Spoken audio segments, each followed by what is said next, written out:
And he said, "Where's your fire? You're always just so calm.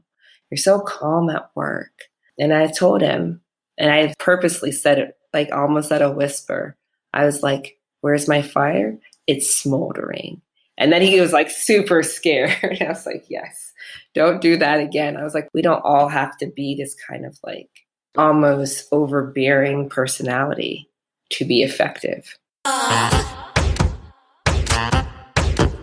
Welcome to The Art of Speaking Up, a podcast that empowers professional women to rise. I'm your host, Jessica Guzik, and in this show, I take you undercover into the stories and lessons that I learned, sometimes the hard way, throughout my career. I also talk with working women, leaders, and coaches to show you that no matter what your struggle is, and no matter what your career goals are, you already have all the talent that you need to succeed.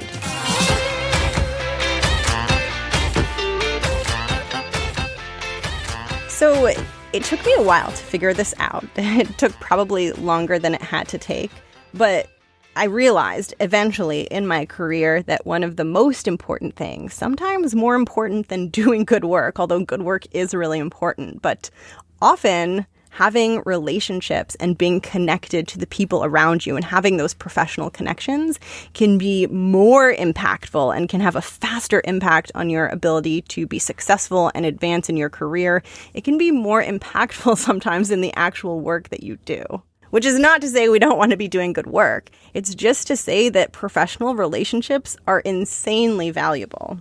And that's great. It's great to know. But if you're anything like me or like many people out there, that thought might not be super reassuring because the thought of building professional relationships might trigger some anxious or fearful thoughts like, I don't have any mentors. I don't have a professional network. How do I go about building that? Or it might make you think, well, what do I do if I'm not outgoing and it doesn't come naturally for me to go out and build those relationships? Or how do I do it in a way that doesn't feel icky? How do I not feel like a used car salesman being fake and going out and like networking and like throwing my business card up like confetti to everyone around me? Like, how do I just do it naturally and feel good?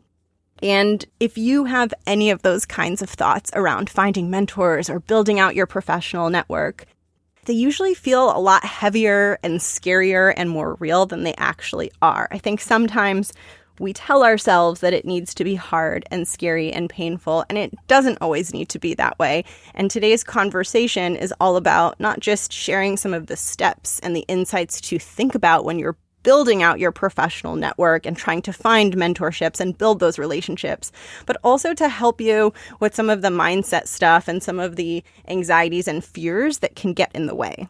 And today's guest, Asari, shares a little bit about her career journey and her process of building professional relationships and finding mentors and just in general being very successful in her career as someone who doesn't identify as being super, super outgoing or super, super loud. And she talks about how she's been able to achieve these goals professionally and build professional relationships without having to sacrifice being herself, which if you've been listening to the show for a while, you know that authenticity is something that's been super important for me and is something that I think is super important for us to truly empower ourselves.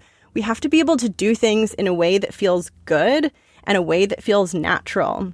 And Asari talks all about this and about how she's moved through her career, staying very true to who she is. And it was very inspirational for me, and I hope that it will be for you too. She covers how to approach networking if you're an introvert. We talk about perfectionism. We hit on the challenges of being female in the workplace. And she also gives some really helpful advice to a listener who is struggling with a difficult manager. Asari made me laugh a lot. She has a very playful sense of humor, a very playful, subtle sense of humor. So I really enjoyed talking with her, and she made some of these topics feel a lot lighter and easier. And so my hope for you is that you will also feel lighter and easier if you struggle with any of the topics that we talk about. And with that, let's meet Asari. Hello, my name is Asari Aniagolu. I'm Assistant General Counsel for a big major defense contractor. How did I get there? Through a lot of luck and grace and hard work. When I was in high school and even prior to that, I knew I wanted to be a lawyer. So for me, high school was just a means to an end. I had fun, but I was just like, okay, guys, can this hurry up? In college, I took a lot of political science courses since I knew I was going to law school. I went straight to Columbia. And I think I enjoyed law school as much as you can, even though it's very different than undergrad. Due to my classes and my courses, I was trained as a litigator. I started litigating in New York, so probably one of the toughest markets that you could litigate in. And I did that for almost 6 years, moved to DC, started doing still litigation, but also with a focus on white collar defense and government agency work. And to many people's surprise, I was going to be up for counsel sooner rather than later, which is one step before partner at a number of law firms. And I decided to go in house. So it was quite a different change, some would say, but it's been very rewarding. One thing that we talk a lot about on this show is personal and professional growth and development. So lately, I've been asking guests to share with listeners where they're currently trying to grow or shift professionally. I think I'm trying to be more open to failure professionally. I don't know if my boss would be happy to hear that, but what I mean by that is that more open to trying something new, because often you actually find a solution as opposed to failing. And sometimes when you think you might have failed in one way, you find a solution in another. So I'm really trying to be more open to some of that kind of discomfort, taking stretch assignments, really seeing what I'm made of. Sometimes it's not always in your wheelhouse, and that's okay. Because then you realize, actually, I don't have one wheelhouse. I own all the stables. I'm great at a lot of things. So that's really what I'm trying to push myself to do every day, is to be more open to things not going the way that I had planned them to. I love that. And I think that will really resonate with people who are listening. And going back to your earlier career when you were just getting started, if I had asked you that very same question about what are you working on, where are you trying to go, do you think you would have said the same thing? Oh, certainly not. Certainly not. I mean, I've been a perfectionist probably my whole life and was always praised for being a perfectionist. So I thought that was a great thing, not realizing that sometimes it can be inhibiting and stifling to always be seeking perfection, even though we're imperfect as people and we live in an imperfect world. So when I was younger, I definitely would have just said, oh, I'm trying to be the best lawyer I can be, do the best work I can for all my clients, which that continues, of course. But I think to be the best attorney, doctor, teacher, whatever your profession might be, you do have to be open to sometimes it not going according to plan. And then you see your own resilience and you see how you shift, because that's always helping you become more confident in yourself by realizing, like, you know what? I can adjust. I can shift. I will always be okay because I find a way to adapt. It can be counterintuitive in a way, but I deeply relate to that. And sometimes you feel the urge to tighten your grip on things. That's like the perfectionism. And it's in the loosening and the opening where it's scary because you feel like if you let go, it might fall. But then, like you're saying, that's where a lot of the growth happens. I agree wholeheartedly. I mean, I think there's even some kind of, maybe it's parable or maxim, but when you're like trying to hold water, you don't hold it too tightly or actually literally slips through your fingers. But if you just sort of cup it, you can hold even more. I think every day I'm trying to remember that at work, in my relationship with my boyfriend, which he probably is like, yes, loosen the reins a little bit. But yes, I do think that it's something that, especially if you're an ambitious person, you want to manage everything. You want to be in control of everything. But sometimes the most beautiful aspects of work or your career overall are the things that were out of your control. That resonates very deeply with where I am, and I think it will with other people as well. And I wanted to hear a little bit more from you about what your law school experience was like leading into your career. You've mentioned that, when getting started in your career, you kind of had a feeling of being out on your own. And I would love to hear more about how you experienced that and how that evolved over time. So law school for me, it felt like a little bit of a pinnacle. It's been the thing I've always been looking forward to. It was so nice to be around people who were interested in the same nerdy topics as I was. But admittedly, I felt less prepared than I thought I was going to. I was younger than most of the people in my class. Not like I was a prodigy or anything. It's just my birthday's in the summer. Um, and I was coming from, like, I'm from the Midwest originally, and my parents are immigrants here, both from very good backgrounds, but they've never practiced law in the United States. So I didn't really have that same kind of background that I feel like a lot of my classmates did. And then New York is its own literally concrete jungle sometimes. So there's so many law firms there, so many different legal departments. And sometimes you feel a little bit lost if you don't really know how to navigate it. So I think at first I felt out of my depth, not intellectually per se, but more stepping into a new microcosm. And I think the biggest thing that I did was just ask questions and being open to people saying, oh, no, that's not the way to say that firm's name. Or based on your interest, it actually seems like you like this as opposed to what you are considering. So I think all of that was helpful. And during the time in law school was also a difficult time personally. At that time, my grandmother was very, very sick. And we found out while I was in law school that she was actually dying. So it was very hard on my mother because my grandmother's was her mother and my mother's family, which also meant my mother, who I'm very close to, couldn't be as much of a support for me emotionally during that time.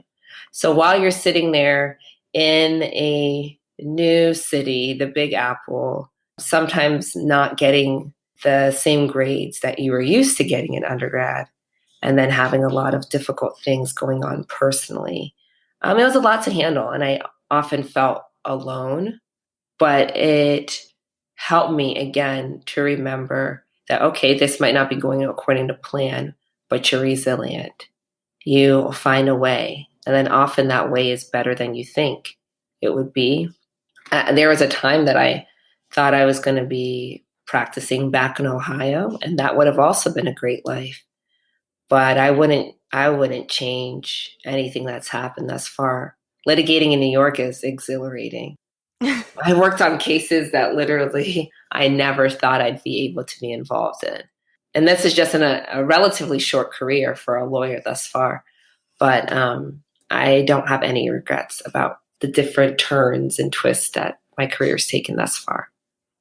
And I want to hear a little bit more. You mentioned earlier about how, in the process of feeling like you were out on your own or trying to figure things out, people would like come in and help you and you'd get directions. And I think for me, a big, huge light bulb in my career was understanding the value of relationships and really like deeply understanding what that means for someone's career. And I would love to hear if you had a similar realization or what your journey has been like in terms of not just mentorships, but professional relationships and the role that that plays.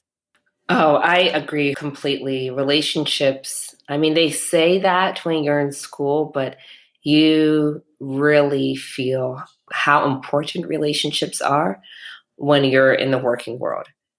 At the law firm, I did have mentors, and I have mentors now in house too. And what I've liked, but again, it's been a bit of a stretch. Sometimes it has felt uncomfortable, is that most of my mentors don't actually look like me. So, yes, that might mean that you need more diversity in the legal field, women, people of color. etc. But I think that also means that sometimes having a mentor who doesn't have those automatic connections with you, or seems to not have those automatic connections with you, can actually help you see things from a different perspective. Sometimes help your mentor see things from a different perspective as well. So I had really great mentors when I was at the law firm and still do, but I also realized that so many different people can be mentors for you in different aspects. So it's not always like your immediate boss or someone who's more senior to you in the company or at the firm. I mean, sometimes it's been my peers. Sometimes it's been people junior to me. I guess she was actually my mentee at the firm, but we ended up becoming good friends. And she was that person who really tried to embody this idea of perfection is never perfection, right? So if that's what you're seeking, you'll always lose because nothing will ever be perfect. And she was junior to me at the firm. So a lot of people might be surprised by that. I've worked with some administrative assistants who just have a very good outlook on life. And I think that's helpful as well. Just being open to the different things you can learn from different people. So it really is about relationships, and you can make them with anybody, and they can help you and you can help them. And it's sort of this like continuous cycle. I think it's so freeing. And I really would want to highlight for people that having a mentor is not about this one perfect, singular, magical person who does everything for you. I think a lot of times that's the story we get, which is like, Right. you're going to find your mentor and they're going to be like your fairy godmother and everything's going to be amazing. And that's a lot of pressure because it's like, okay, I now need to go out and find that person. And what if I don't find that person? You know, is my career Right. doomed? In the piece that you shared about finding value, I think not only does that take some of the pressure off, it also gives space for things to develop organically, because sometimes the strongest relationships are the ones that kind of grow on their own without a lot of forcing on our parts. I agree. I think I was reading something that they said wherever you are professionally, you should have a mentor, a sponsor, and you should have sort of like a sounding board. So your sounding board could be somebody who's maybe your peer. Obviously, you commiserate with them. Sometimes they give you a reality check, like it's not that serious, calm down, it's going to be okay. And then you have your mentor who you go to for different issues or solutions, or sometimes to celebrate your wins when you have them. And then you have a sponsor. It was very enlightening for me to see that separation between a mentor and a sponsor, because that also takes the pressure off of your mentor, right? They're here counseling you through things, and you expect them to maybe champion you too. Sometimes you can find it in one person, but if you don't, that's okay. And according to this model, they even suggest that you have them as separate folks, because your sponsor can really just champion all the good things about you, if it's for upward promotion or a raise or anything like that, without having to know all some of the maybe more neurotic side, maybe not know all of your less than shining moments the way that a mentor might. So I thought it was very interesting, and it's something that I try to keep in mind at each stage of my career, is finding that sponsor, finding that mentor, finding that sounding board, and sometimes hopefully being that for someone else too. Do you have any advice or any thoughts on finding both mentors and sponsors and sounding boards for people who don't see themselves as naturally being extroverts? Because I know that that is probably something that a lot of people are thinking. Oh no, I understand that, because my natural personality is introverted. When I was younger, I was that person who like people thought was shy, but I wasn't shy. I just didn't feel like talking to them. It was more fun being in my own head and reading a book. And sometimes I would, as a kid, I grew up, I guess, half of my childhood as an only child. So I would go on like exploration trips into our backyard. And Dora the Explorer wasn't a thing then yet. So everyone was just like, oh, she's so quiet. And I was like, no, I just am having more fun over here by myself. Um, So I think first it's for people to remember that being introverted is not the same as being shy. And it's just really where you find your energy, right? So if you go out to a networking event and then afterward you sort of need to collect yourself a bit, that's fine. Do that. That's your personality. I think for me, being a litigator, I sort of had to show more of those extroverted tendencies to be effective. Like, okay, you walk into a room and you're trying to network. Sometimes I will say, okay, I'm going to speak to three people and have real meaningful conversations with them rather than like, I'm working the room. Because I just now, and now that just sounds like, it actually sounds like a chore. It's like, this is supposed to be networking. Now you're saying it's work. Goodness. And then having those deep, meaningful conversations with them because someone else who has a different style, maybe more extroverted, might get 20 business cards or something. And that works for them. That's fine. For me, though, it's proved more valuable to have those 3, 4, 5 in-depth conversations with someone because they actually get to know you, remember you. They're much more likely to reach out to you or respond when you reach out to them.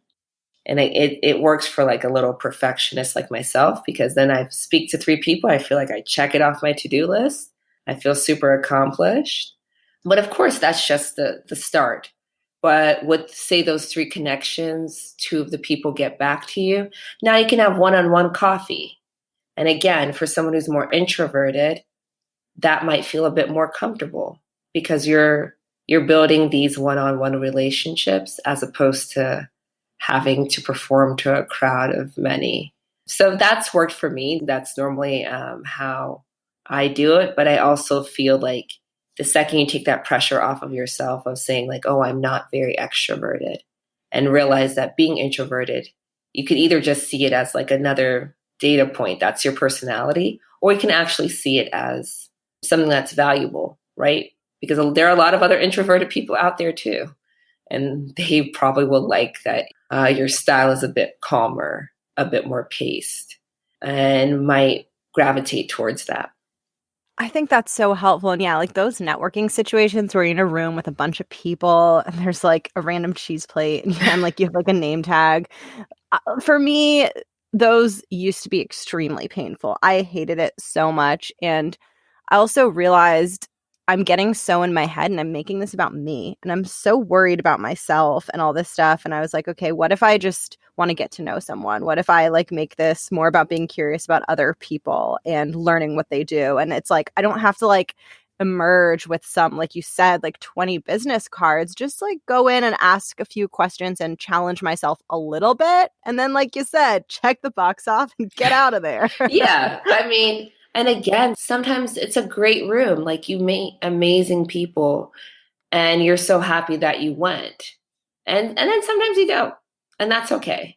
I mean, I think again, it's people, and I want to say women especially, I think we put a lot of pressure on ourselves all the time. And it doesn't have to be that way. It's like, okay, you meet them, you connect with them, or you don't. That's okay. Things often circle back. So I've noticed that people that I've met at, I don't know, a networking event or a award ceremony or reception for something in the legal field. Okay, maybe we didn't get to talk that day, but it's a small community and you often run into folks again, or you know someone who knows somebody. And there's often another chance. So even if it's not at another networking event, you can email them. You can have a chat on the phone. There's often another chance. So it's no need to like make those situations and that annoying cheese plate even more pressurized. Yeah, I don't want to hate on the cheese plate, but It's always a cheese plate though, especially for people like me who are like lactose sensitive. I'm like, come on, guys. and it's always slightly mediocre cheese. It's never really good cheese. That's true. That's true. It's like they didn't even invest that much into it. They're just like, Yeah. whatever. You're not missing out from one cheese lover to a person who doesn't eat cheese. If someone's listening to this and thinking, okay, so relationships are really important. Oh no, I feel really behind. I haven't been building relationships. I don't know how. I'm the youngest, and kind of having all of these thoughts of like, like what do I do next? Can you share some tactical tips or maybe a couple pieces of advice for someone who's like, all right, let me see if I can get started on this journey of strengthening my professional connections? Of course. I mean, and this is going to be a theme, but it really first matters your mindset. So don't reprimand or admonish yourself saying, oh, I don't have these connections. You probably have more already than you think. If you even talk to one person at work, you have a connection or a relationship. But again, I sort of intellectualize a lot of things. So when I, just as an example, first got to the firm, I felt, I guess, was still having that feeling of sort of loneliness or doing this on my own. So I sometimes would just like read the articles that they would always put out because they're always advertising themselves to get more clients. And as I would see who's featured in the article, who wrote the article. And sometimes it's just like a quick email. Certain people might not write you back, which is fine because why do you want to talk to somebody who doesn't want to talk to you? But then other people will, and they're happy to talk to you about things that they're excited about. And they are obviously invested because they wrote this article about it. And once you get people talking, I mean, most of the time they'll just carry a lot of that conversation. And right there, you already have a connection. And so many people who have worked often like who are more senior than you really do want to reach out to people that they work with or people who are also gaining experience in their company or their field. They just don't know if someone's open to their advice. So I think it's one of those things that once you show that you're open to advice or any kind of feedback or comments or relationship building, the people who are also open to that, they show themselves very quickly. So it's really just like changing your mindset and then opening yourself up to those opportunities to build those relationships.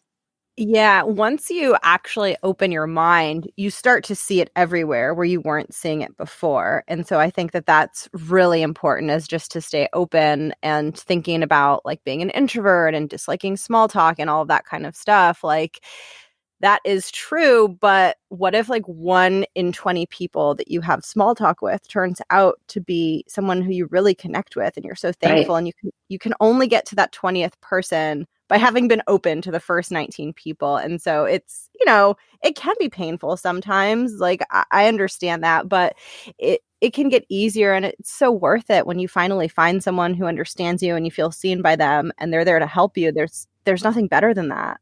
I agree. I agree. And also, like, sometimes the talk doesn't have to be so small, right? I think a lot of times we think that they have to be this slightly asinine or artificial conversations. But really, when you're speaking to other professionals, you're going to get into maybe not the deepest topics of life and death. Hopefully, not in your first conversation, but you're gonna find out a lot about them. You're gonna find out about some of their very personal motivations about why they decided to do something in their work or why they're doing something currently. And I think that's not small talk. That's really getting to know people on a very deep level that sometimes might be more interesting to people if they think about it in that way. Because in my mind, and maybe this is my own mental block. But in my mind, when you think small talk, I'm like, okay, the weather. I'm going to like ask you about maybe where you went to school, but not really ask you about your major and why you decided to do that. But if you maybe ask that second question, that follow-up question that's a little deeper, it gets very big very quickly. That talk goes from small to big. Oh, I agree with that fully. And I think another dance too that we find ourselves doing, and I have a hypothesis that especially for women, this happens a lot, is like, how much of my true self can I show? And of course, my answer is show as much as possible. But I would also be curious to hear your perspective, because the legal field can be more traditional than I'm in the business world, which is different. But it can be tricky to just feel like you can be who you are. And it sounds so simple, but that was a whole journey for me. And I know it's a journey that a lot of people are on. Yes.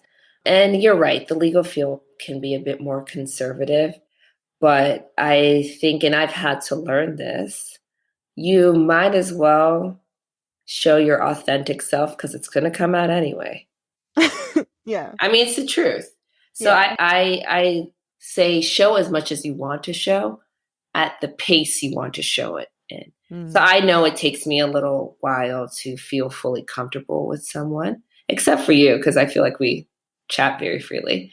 It's the magic of the podcast. But do it in the pace where you feel comfortable, because that's also part of who you are, right? Some people open up very quickly, and that's good for them to do that because that's part of who they are. Someone like me, it's better to open up at the pace you're going to, because if I feel rushed, I'll just clam up completely and you'll never learn anything about me again. Yes, a law firm might be different than a company, and I'm actually sort of adapting to that difference now since I work in-house at a company. I think in the law firm, it's just because often people are very stressed, especially when you're a litigator. People only come to you once they're stressed. Like everything went wrong. Now we're suing each other. Let me go find my litigator. So it's like all you deal with are problems. Hopefully you can find solutions, but people are pretty entrenched at that point. So I think it's a different atmosphere, yes, but you can bring your authentic self in different ways to who you feel comfortable with. The joke in my office now is that I don't have any like personal pictures up of my family or my boyfriend or anything like that. And I made a joke back that, well, what I'll do is just buy the picture frames and leave the stock photos in them so you guys can feel better. And they were like, no, we don't want you to do that. I was like, exactly. So don't worry, with time. But I think it is a challenge. It is, especially for women or younger people or people who might feel like whatever their family situation might be different than the traditional model. But I have one friend, and he actually is a gay man. And he was very concerned at first working at the law firm and sort of showing that side of himself. And he's like, do I have to like tell people that I'm gay? Do I have to come out? And I told him that I'm probably the wrong person to give advice to about this, because I don't think you ever have to tell anybody anything. Again, you do what feels comfortable to you. But I also told him that, like, as a straight person, I've never had to come out. I just talk about things in my day-to-day life. So if you feel more comfortable, just like while you're talking about your weekend plans, you say that like, oh, I'm going with my boyfriend, and then that person sees that you're a man and you said boyfriend. I don't think they need the whole conversation. If they're at a law firm, they should be smart. They can put those two together. And if they act uncomfortable about it, that's also good information for you to know. That's not a person that I need to continue opening up to and sharing that, I guess, more vulnerable part of myself to. And that's fine. That actually saves you time. Who wants to deal with that? So I think for me, it's more of a process. But again, I think that's okay. It doesn't have to be pressurized. I also have to be more open to the people who it's not a process for. They're just automatically open. Because sometimes that's a lot for me. I'm like, whew, I just know everything about you. And we've been chatting for 30 minutes. Goodness. But that should actually make me feel like that's a compliment, right? That they feel that it's okay to do that with me. So I do think that a lot of times, especially as women, we need to give ourselves that room to just be the way we are. If you're a bit more observant before you open up, just be that way. That's okay. If you're not, then don't be. And we also have to be open to other people, especially other women, being the way that they are.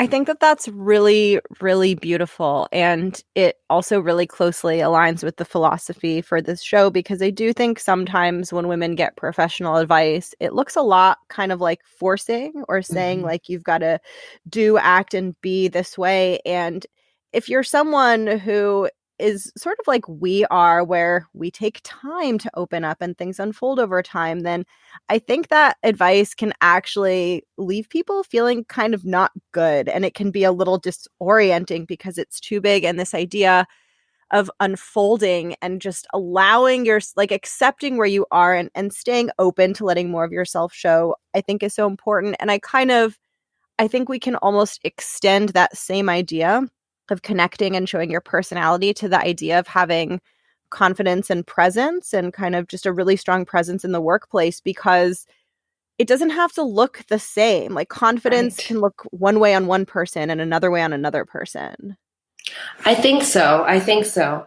And I think, again, as women, we sometimes forget our own power. And hopefully, this might be changing with, like, our lovely millennials, which I admit I'm one of. And I think the generation after us, is that Gen X? Why? I don't know. The folks who are after millennials, because everyone's constantly focused on millennials. Um, Yeah. but I think it's changing slightly. But sometimes the professional model is often, like you said, confidence is a cookie cutter confidence. It looks like a power suit with those disgusting shoulder pads. And and of course the power suit is all black, and it's a pantsuit and all these different things. And I just use the aesthetic aspects of it to illustrate how cookie cutter it is, but often how much that could cut out a lot of people. I hate pantsuits. I'll be honest with you. I'm in that, like, tall but not tall enough kind of height. I'm 5'8", so it's like it's always too long, definitely always too short.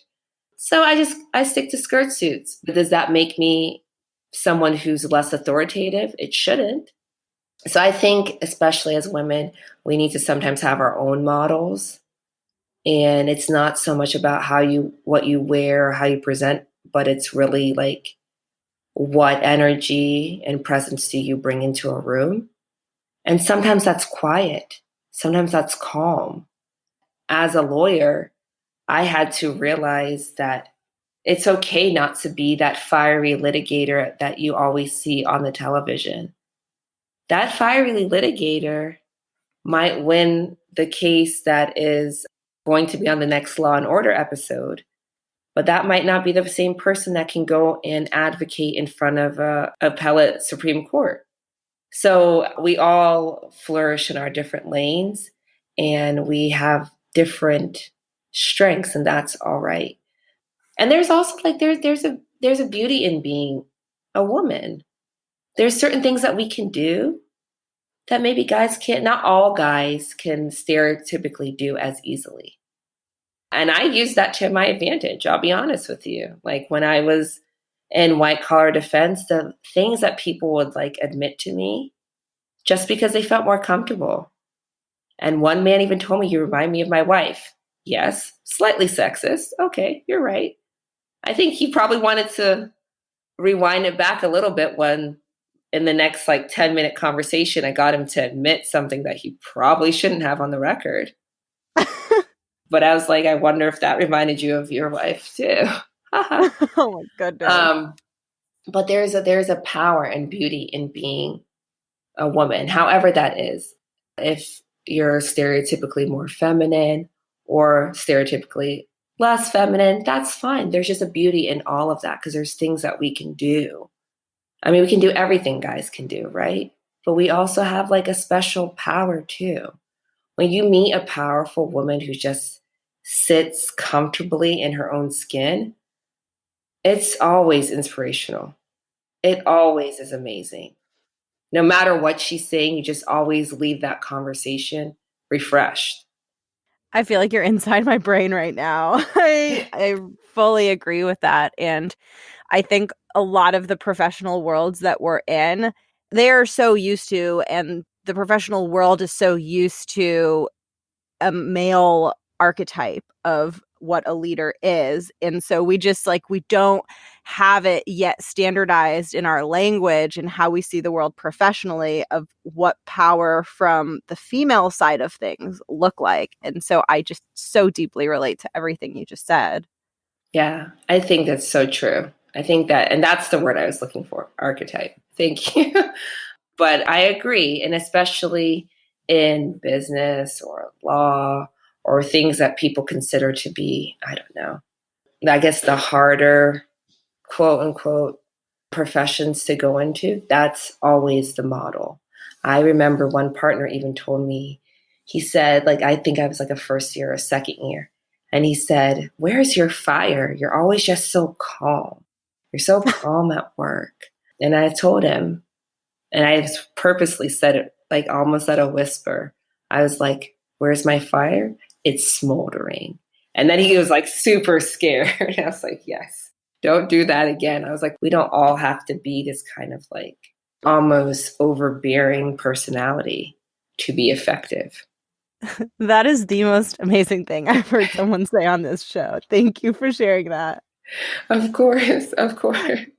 I love that. And I feel like that is the perfect turning point for the listener question. Sure. So if you're ready, I'll go ahead and ask you the question and then give you the floor.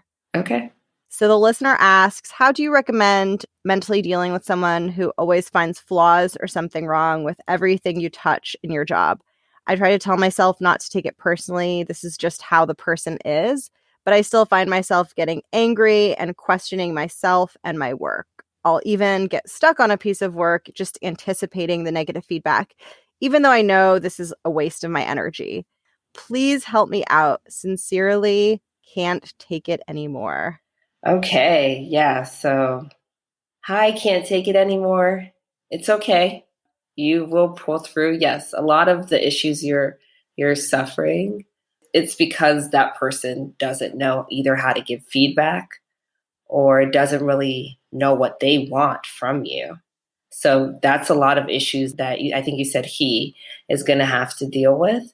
But because especially early on in my career, I did have to deal with a particular partner who everything was always wrong. Even when you did exactly what she said, it was definitely going to be wrong because you did it. I think the biggest thing that you can do is sometimes, and I had to say this to her. I like set a calendar invite, like to set up a meeting to chat with her. Of course, she was like, "What do you need to discuss? I'm busy, blah, blah, blah." And I was like, "Okay, what I want to discuss is how I can make your life easier." And of course, that just completely threw her off. She's like, "What do you mean?" I was like, "Often when I do an assignment for you, it's not exactly what you want. And I want to give you what you want at the first go round, right? So it makes your life easier. You get what you want." And I also told her, I like gave her an example of like the last assignment. And I was like, "What would you have preferred me to do?" I mean, she didn't have much to say again, because it's her particular issue with how she deals with cases and giving feedback and all of that. And she had a plethora of other issues, trust me. It's just too much for a podcast. But I think the biggest thing that sort of forced her to have to concretize what her issues were. And if that person can honestly tell you, "Yes, I would have preferred it, I don't know, a day in advance so I could review it." Well, that helps you, right? Because that gives you actual concrete things that you can work on and implement.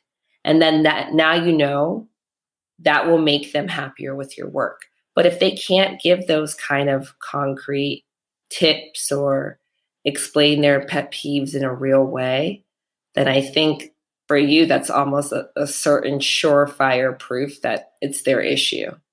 And if it's that latter scenario where they can't really give you any tips, then you just have to turn to yourself and figure out either, can I continue working with this person? Because you never have to work with anybody, right? Sounds bad, but quitting is always an option.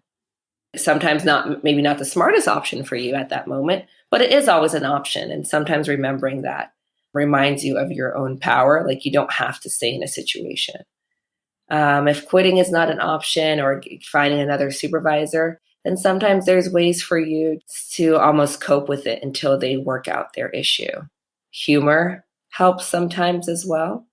Finding a common enemy that's not like another one of your coworkers, like, of course you don't want to just shift blame.